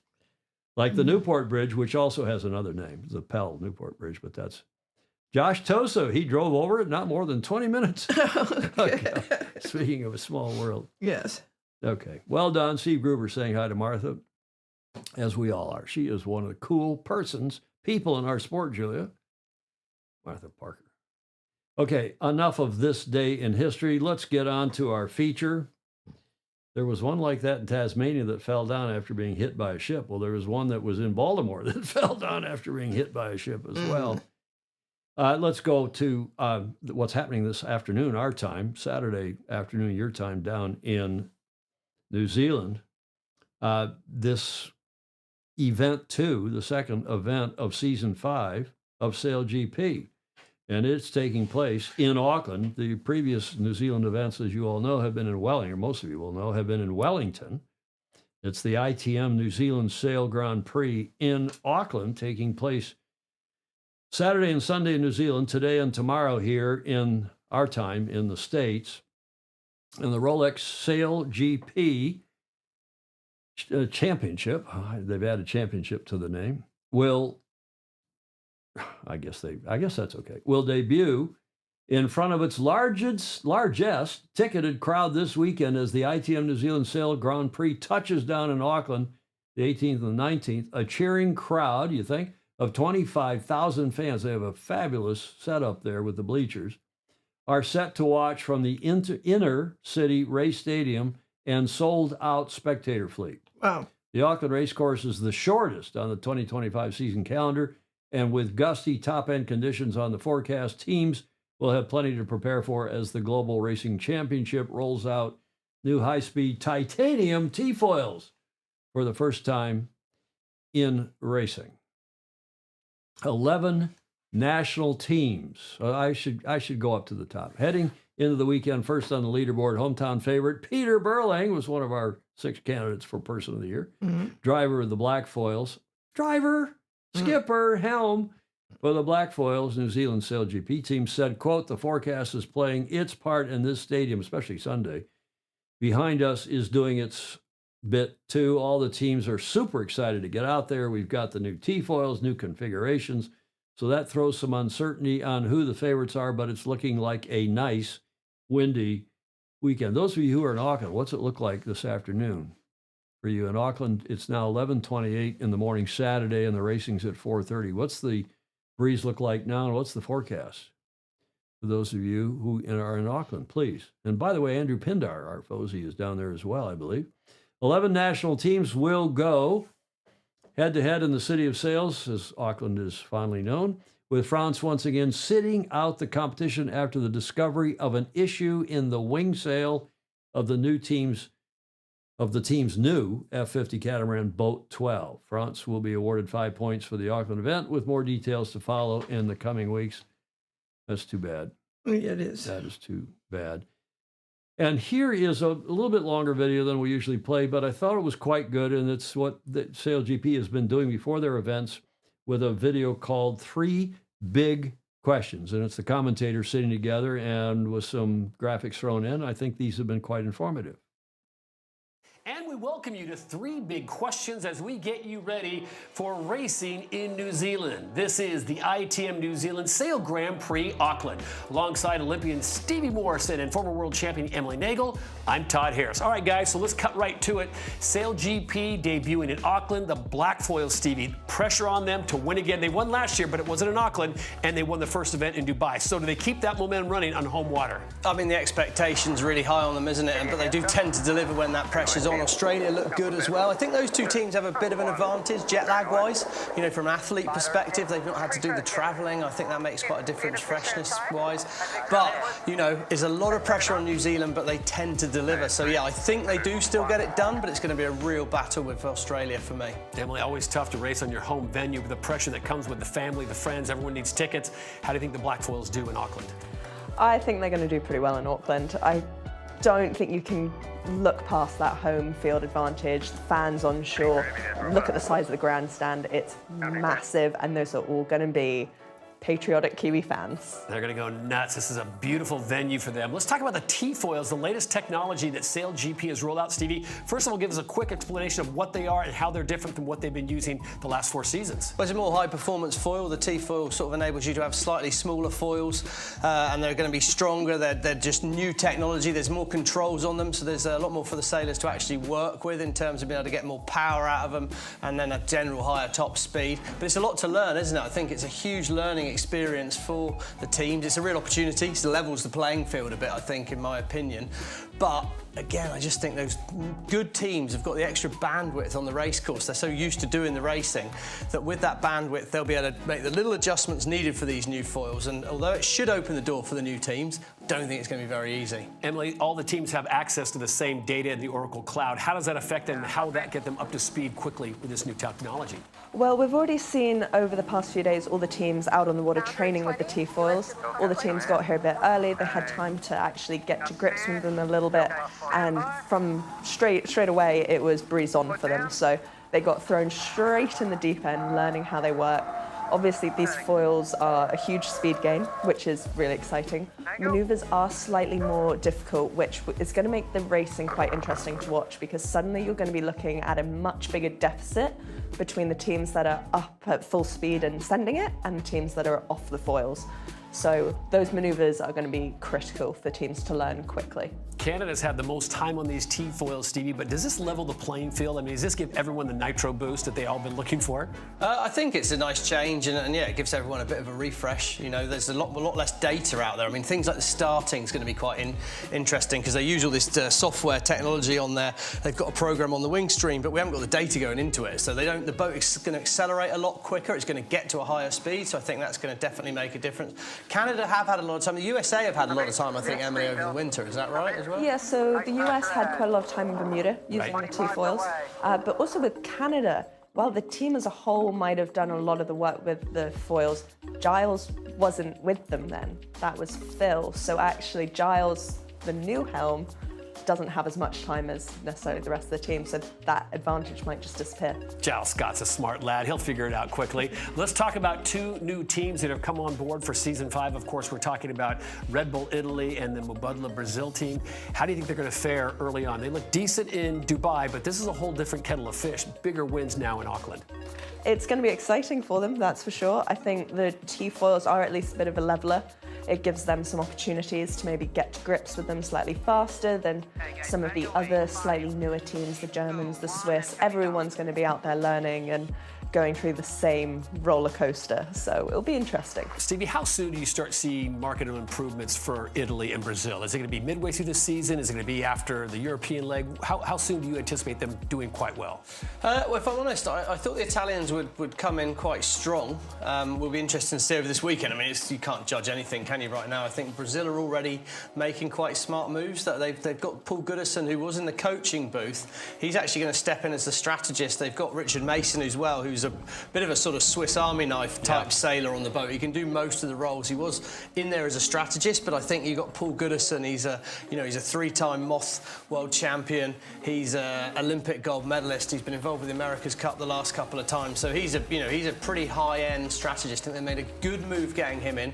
Andy Belloni, well, he's obviously seriously top-end flight controller. So I think that experience either side of Marcini's going to make a massive difference. But she likes this kind of dynamic type racing, so I kind of feel we might have a little bit of a surprise good result from Brazil. By good result, I think if they could be 7th, 8th, I think that would be a standout event for them. Italy, let's see. I've sort of was thinking they might come in and really be a massive surprise. They were towards the back, but I guess they're going to be hoping by mid-season either that or maybe we'll see Jimmy Spittle trying to grab the wheel. You know Martina Grail pretty well, Emily. How quickly do you think she adapts to these speeds, to the technology, the T-foils, the whole mix of having that many boats in such small quarters? Okay, Julia, Martina's mics pretty are up. fearless. I've had enough of this. Good video, but it's just a lot of happy you-know-what, horse you-know-what now.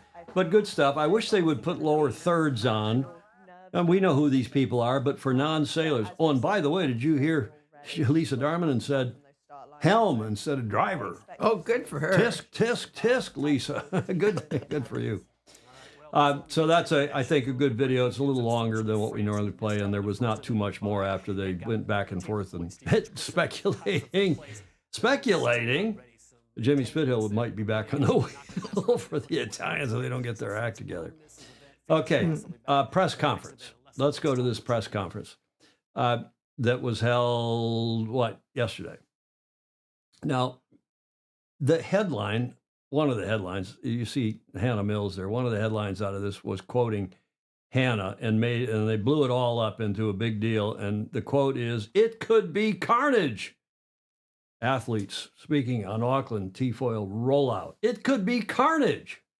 Magnus the Magnificent, Julia, had something to say about that in his column, in his blog post today. We'll get to that in a moment. It could be carnage. Talk about clickbait. Hannah Mills, strategist for the Emirates Great Britain SailGP team, said, quote, "The racing with 11 boats this weekend could be carnage. It's all lining up to be pretty interesting. Short course, looks breezy, new T-foils, a lot of learning, and more mistakes we're used to seeing." I think then we're used to seeing. For the strategist, it's going to be eyes out more than normal. She's looking over there to Andy Maloney, who's, of course, with the Brazilians. With T-foils introducing a new learning curve, Mills anticipated some teams might find themselves, quote, caught out, unquote, by the tech. "You were adding a third dimension to the flight controller and what you can do with a foil," she said. "The acceleration and deceleration is a lot faster. I think it's going to catch out a few teams." Carnage. Is that clickbait, Julia? I don't know. I just saw in a comment before that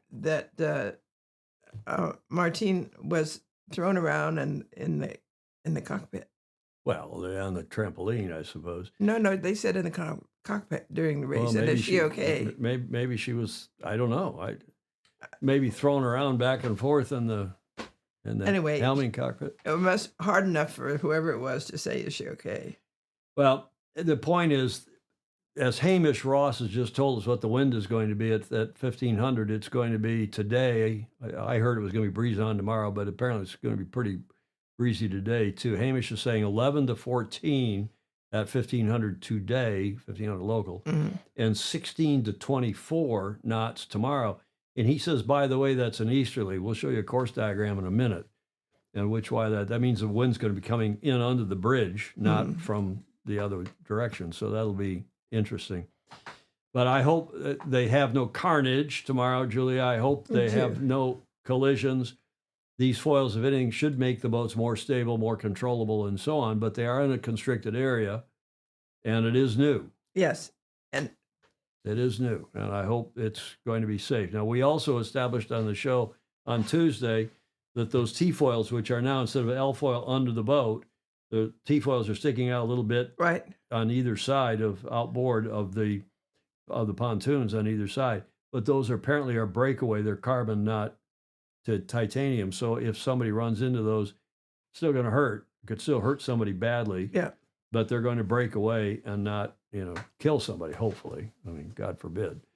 Now, Magnus is, and I saw this headline today and I thought, these guys are getting, whoever the PR writers are getting over the top with these carnage.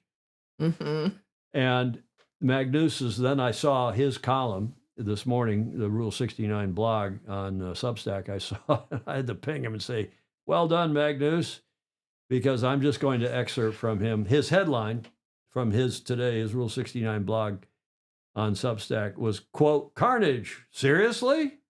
SailGP needs someone with an Oxford English dictionary desperately." And I won't go through his whole, you should subscribe to it if you haven't already. Good stuff. And what he did say in conclusion, what the sport and its exponents, I assume he means his proponents, but exponents, whatever, do need to be careful of is phrases or wording unintentionally, as they certainly have been said, that make a virtue of disaster. Yes. Cool heads that have a grasp on future implications should be massaging, speaking of massaging the message, and Marshall McLuhan, should be massaging the messaging. Carnage is a word that should be expunged from sailors' lexicon, and the organizers need to moderate the unintentional to manage and protect the sport. Just saying. Magnus the Magnificent on his Rule 69 blog today, and I could not agree more, Julia. Absolutely. Absolutely. You're the grammarian. My late great mother was a good grammarian. Can't use the word carnage. Okay, it's going to be challenging. It's going to be, it looks like difficult. Well, let's not have carnage on the race course, and let's not talk about having carnage on the race course. Because we don't want it, and B, we don't want to celebrate it if there is. So I agree completely with Magnus. I don't know how the rest of you feel. I almost thought about putting this as a corrector crutonic to see what you all thought. There's a good video on YouTube of the Italian team with Jimmy Spithill and his team and the struggles that they had in Dubai at the first event.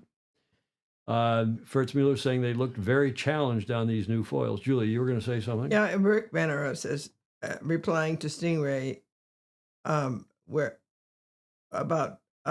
Martina getting ragdolled. Quite a beating. Ragdolled? Okay, I like that. Yeah, quite a beating. Okay, what happened? Well, I know the Germans almost capsized. I saw that video, but Jon Emmett says he thinks NZL will be on the podium. Luca Craig, there is a YouTube short of Brazil stopping suddenly and throwing around like ragdolls. Very violent stop, okay? I haven't seen that video. And again, Jon Emmett is saying Magnus is correct, and we hope it is not. We hope there's no injuries. We hope there's no carnage. There's not going to be carnage. There could be some damage. There could be some problems, Julia. Yes. But not carnage. No. Excuse me. Carnage is inappropriate. In a war, in an awful scene. I mean, would you call carnage what we saw in the fires down in the Pacific Palisades or in Altadena? Even that's not carnage. No people involved. It's a fire with disaster, and there's some people who died. But carnage, yes, not get carried away. Steve, yeah, they're confirming the times. We'll get to confirming the times for you as well here in, let's see, any other comments? Yeah, they may need airbags. Alan Longenstein. Yeah. Okay, that's our preview.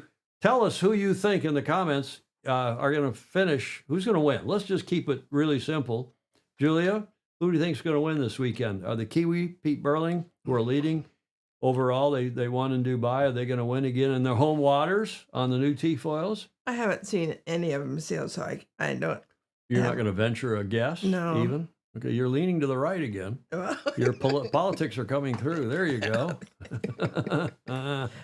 Hamish Ross says, even the Romans knew the value of bread and circuses. Carnage is what the people craved. Yes. Graham Sweeney, Tom, this is the future. This sounds like Demolition Derby. Yeah. We had carnage in the arena at the Demolition Derby. Yeah.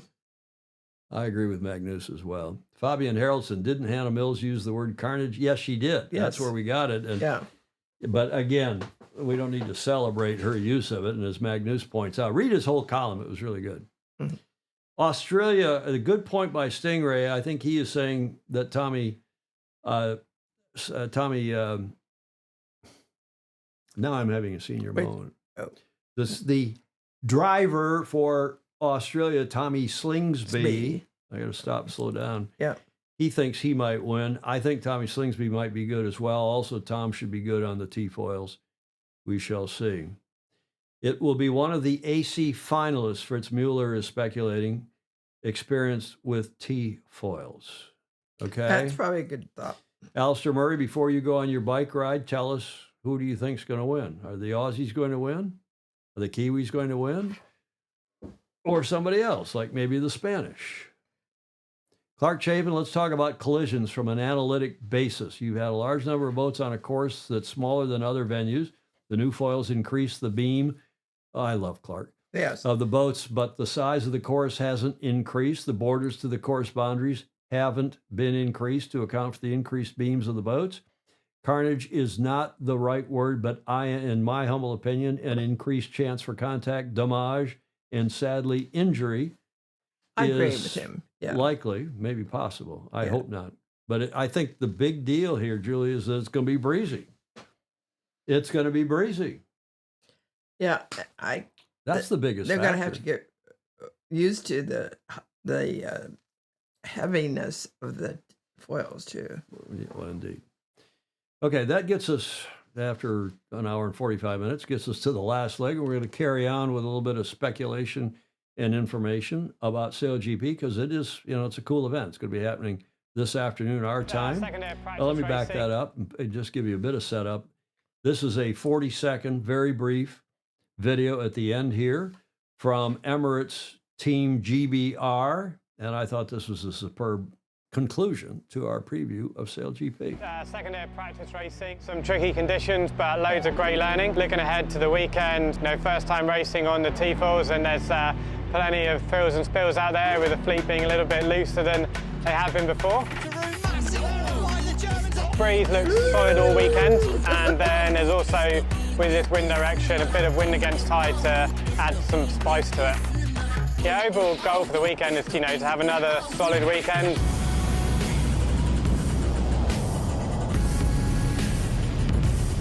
Yeah, really looking forward to getting into some racing. It was a bit lighter in Dubai, some breeze on tomorrow, so that's what we like. And they may pass 100, not knots, not miles per hour, 100 kilometers per hour in the race. The Kiwis apparently have done that, and maybe one or two other teams in the training here earlier this week in breeze. Mm-hmm. And here's the course chart again, as promised. There is the bridge. It's a little hard to see maybe, but the bridge is over here to the left. Oh, yeah. Northcote Point, and here, West Haven Marina, the yacht club is right here, the Royal New Zealand Yacht Squadron. And if the breeze is from the east, it's blowing this way. Normally it's blowing, well, they have sea breezes from both directions in New Zealand, on the North Island. So it's not unusual to have an easterly this time of year. But normally the west asserts, and they get a westerly breeze. But it is right there in front of that race stadium and that huge set of grandstands. Again, going back to that right there, you can see the grandstand tech site where the boats are, and the viaduct harbor, and this is, of course, where the America's Cup harbor was back in the day. Mm-hmm. Bing bong, 18-foot skiff Australian Championships are also live at 5:30 Pacific. If anyone wants to watch interesting fleet racing, I think I that love those. you do love those, don't you? Yeah. You got your cough switch on there, Julie. We can't hear you. Oops. There, now you got it. Now you can say you love those. I love these. You love everything Australian. You got a big thing for pretty close. Yeah. Australians. Too much time there. Yay. Yeah. 55 knots. That's north of 50 knots. I mean, they've broken through the quote-unquote 50-knot barrier, so bravo Zulu to them. So here's the race times. I thought racing was 1,600, Hamish, not 1,500. Tell me if I'm wrong, but I believe it is at 1,600 local time, which is 1,900 San Francisco time tonight, Friday night. It's 1,600 Saturday there, both Saturday and Sunday, by the way, same times. And That would be the middle of your night in Europe, but on the East Coast, it'd be 2,200 here in the States. So I believe that, tell me if I'm wrong, gang, in the chat, I believe it is 1,600 local in Auckland, which is 1,900 here in San Francisco, which is 2,200 on the East Coast. Live on YouTube, hopefully, and we shall watch it. I'm not going to do a watch party. We talked about it, but people have lots of plans. People are sleeping. Luca Craig, who was there watching in Auckland, he's from Auckland, he's saying Australia and Spain in respective groups went well yesterday. By the way, he's talking about groups. They experimented yesterday, splitting, apropos all this concern about having a small course and a lot of wind in a constrained area. They are talking about in future, not this weekend as I understand it, but in future splitting the fleet into two groups and racing the two groups, and then the top, say, number of boats, 2 boats out of each going forward into that winner-take-all final Elfstrom. We used to call it Elfstrom racing, only it's 4 boats instead of 3. Stingray is saying yes, live on YouTube, including here in the U.S. Did I get the time right? I believe that's what I saw on the website, but my graphics department meeting have in the past been known to make the odd mistake. The iPhone has a wonderful page with a pointed whatever viewpoint of times, and we can just look at it and find out. Yeah, okay, but you know, I can do it in my head. I know you can, but not everybody can. Well, Julia, trust me. Yes, you got the times correct, he says. So that is 1,600 in Auckland, 1,900 here, 2,200 on the East Coast, 10 p.m. on the East Coast. That is it for us today as we get to the D block, with the exception of one funny. I only have one. No watch party, Pedro Falling Sailor. Yeah, no watch party. Those of you who are in that Super Fuzzy thread, maybe we'll find others in that thread and can share some thoughts. Rick Banner saying it's live to tape here in the U.S. at 1 a.m. on CBS Sports Cable, Eastern Standard Time. I think he means not EDT. 1 a.m. on the East Coast. But you can see it on YouTube. I don't think it's geo-blocked here. Okay, Julia, Whiskey Tango Foxtrot. I made a comment the other day, yesterday, in fact, I was trying to get my cable television sorted out here as they've just made some big changes to it. And I used the abbreviation, I said Comcast, which is our cable carrier. I used in the comment WTF. And the auto moderator, the auto bot, took my comment away because I used coarse language. Apparently, WTF is coarse language. Yes. In polite company. Yes. Whiskey Tango Foxtrot. Why? What's coarse about that, Julia? Because there are some people who don't speak sailing. Oh, come on. They won't extend, Bing Bong, that's William Sangmeister saying, they won't extend the course because their target audience has an attention span of about 12 seconds. No, Bing Bong. Good thing our target audience has an attention span of about 2 hours. Yes. Long form is in. We were ahead of we've been doing this 9 years now. Right. We've been doing long and longer form, actually. We've actually gotten longer. But the most popular podcast in the world, Joe Rogan, is long. He does 3 hours regularly. Tucker Carlson, another very popular podcast. Adam Carolla, they're 3 of the big somethings, 5. Yep. They're all long form. People want to settle down, relax, get into it, and comment. Yes. And unlike us, they're not live. That's true. They're not live. We're live. We take our life into our own hands here going live. One never knows what you, and by the way, the comments continue to be so polite. Well, here is not so polite cartoon, but it's funny. And I was going to run this as a corrector croutonic. Is it true that this is Mount Rushmore as seen from Canada?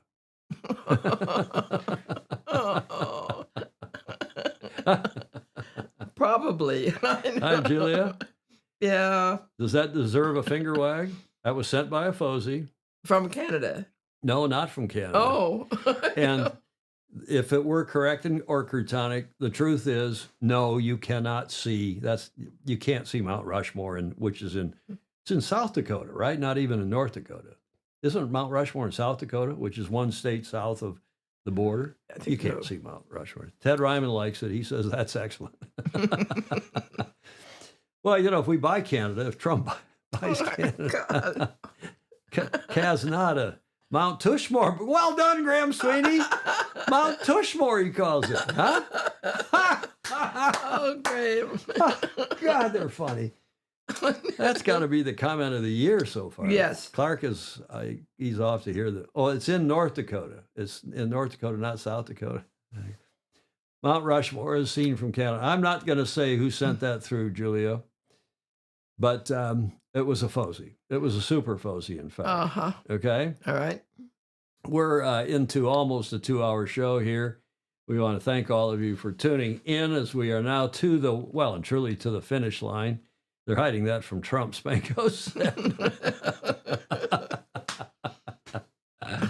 We're to the finish line, and Julia, you like to say... Yes.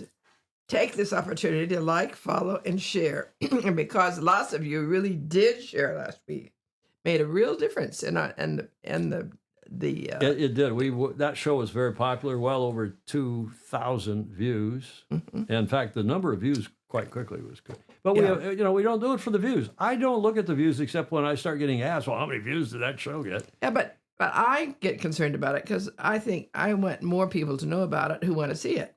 And I'm just happy that we have the couple thousand people who watch it live and in replay.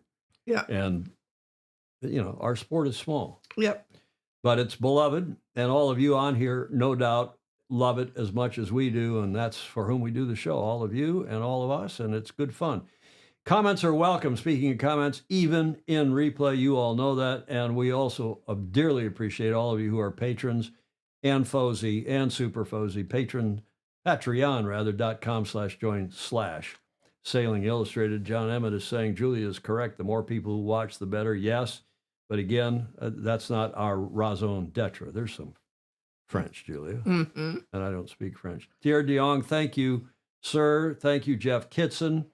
Thank you, John, Chris, Alan Long, all the rest of you, Steve Gruber, and all the many, many comments. Fritz Mueller, Stingray, of course. Stingray is toying with dropping his Witness Protection Act and coming on. Uh-oh. And IDing himself and becoming a super Fozy, because he certainly comments a lot. I know who he is. Stingray helps me out a lot with tips. In fact, I get some great tips from him even in the last hour before we go to air. Right. So I appreciate him very much. Mm-hmm. And he hides behind Stingray for good reasons. Not only does he like the car and have one, but he's keeping himself under wraps. Thanks for your support. Thanks, everybody. Thanks also to those of you who give us audio, video, and images for the show, especially today. Julia. What? Final thoughts. More sailing. We'll do more sailing. And we'll talk about who won SailGP on Tuesday. Some of you we'll see you online in the thread as we're watching it this evening, our time. Yep. This afternoon, your time down under. And in the meantime, remember that on Tuesday, we hope you will join us when Dawn Riley will be our guest here on the show. She, the esteemed executive director, one of the great sailors in the modern history of the sport, great leaders, great personalities. No doubt she'll have a few words to say about U.S. sailing as well. Oh, I bet she will. And she, like a lot of people, are working really hard to try to keep our Olympic athletes and everyone else in our sport funded and moving forward. And it'll be interesting to have her report on this new project. She is literally going around the country and doing what U.S. sailing should be doing. And by the way, Josh Toso and Zyke, he's working for Zyke in a bigger group, they're doing the same thing, outreach to sailors in the sailing centers around the country, getting them together. Dawn's already had one of these in Detroit and had a big turnout at Bayview Yacht Club and getting feedback back and forth. It's exactly what U.S. sailing should be doing. Yep. Not all the other stuff that the DEI and other stuff that they do. Ted Ryman, you're too kind. Great show. Have a good weekend. You too, Gordon Smith. Thank you very much indeed. And we'll look forward to having Dawn with us on Tuesday. In the meantime, we hope you can all go sailing, even in the frigid, you go ice boating up here in the frigid Great Lakes area. Have a great weekend wherever in the world you are. And in the meantime, if you do go sailing, sail fast, sail safe, and have fun. See you Tuesday. Ciao for now.